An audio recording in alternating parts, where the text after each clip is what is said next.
আল শামসুরা মিলে আমাদের লক্ষ লক্ষ আমাদের নারীদেরকে বাংলাদেশে তারা ধর্ষণ এবং নির্মমভাবে হত্যা করেছে এবং সেই সাথে বাংলাদেশে যারা লাল সবুজ পতাকার জন্য যারা যুদ্ধ করেছিলেন সেই সকল বীরদেরকে তারা এই পাকিস্তান দোসরেরা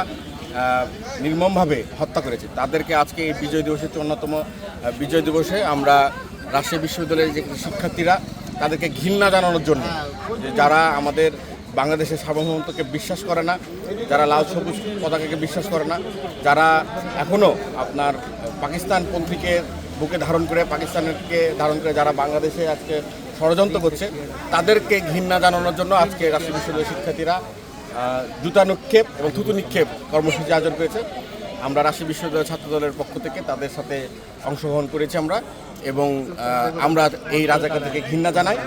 এবং এই বাংলাদেশের মাটিতে রাজাকার আল বদর আল শামসদেরকে যারা ধারণ করে তাদের এই বাংলাদেশে কোনো ঠিকানা হবে না। আমরা যারা আছি এখানে আমাদের এই প্রজন্ম আমরা কিন্তু ৭১ দেখিনি, কিন্তু ৭১-এর যে ইতিহাস সেই ইতিহাসে ঘাতক দালাল যারা ছিল, যারা হানাদার বাহিনীকে সহায়তা করে বাংলাদেশের মানুষদেরকে, সূর্য সন্তানদেরকে, মুক্তিযোদ্ধাদেরকে যারা হত্যা করার পেছনে কলকাঠি নেড়েছিল, তাদেরকে ঘৃণা জানানোর জন্য, নতুন প্রজন্মকে রাজাকারদেরকে চিহ্নিত করার জন্য আমাদের আজকে এই উদ্যোগ। দেখুন যে বাংলাদেশের ইতিহাসে এবং এই ভূখণ্ডের ইতিহাসে ১৭৫৭ সালে আমরা যদি মীর জাফরকে ক্ষমা যদি না করতাম তাহলে হয়তো ২০০ বছর আমরা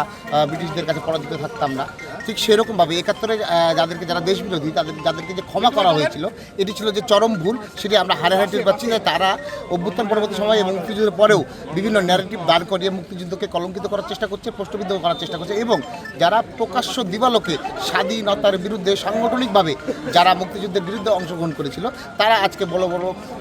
বুলিয়া ওড়াচ্ছেন, তারা মুক্তিযুদ্ধকে একটি ভারতীয় ষড়যন্ত্র হিসেবে তারা যে ন্যারেটিভ দাঁড় করাচ্ছেন, এটিকে বিশ্ববিদ্যালয়ের শিক্ষার্থীরা ঘৃণা করে প্রত্যাখ্যান করছে। তারই ফলশ্রুতিতে আমরা প্রতীকে এখানে জুতা নিক্ষেপ করছি যে হয়তো ৭১-এর রাজাকার এখন নাই, কিন্তু সেই রাজাকারের বংশধররা এখনও দেশবিরোধী চক্রান্তে লিপ্ত রয়েছে। আমরা এটার তীব্র নিন্দা প্রতিবাদ জানাই এবং শহীদ জিয়ার সৈনিক হিসাবে, জাতীয়তাবাদী ছাত্রদলের এক নগণ্য কর্মী হিসাবে আমরা সবসময় এই দেশমাতৃকাকে রক্ষা করার জন্য, লাল সবুজের পতাকাকে সারা বিশ্বের বুকে সমুন্নত রাখার জন্য, স্বাধীন সার্বভৌম বাংলাদেশের অখণ্ডতা রক্ষায় আমরা কাজ করে যাব। এটি আমাদের আজকের এই বিজয় দিবসের শপথ।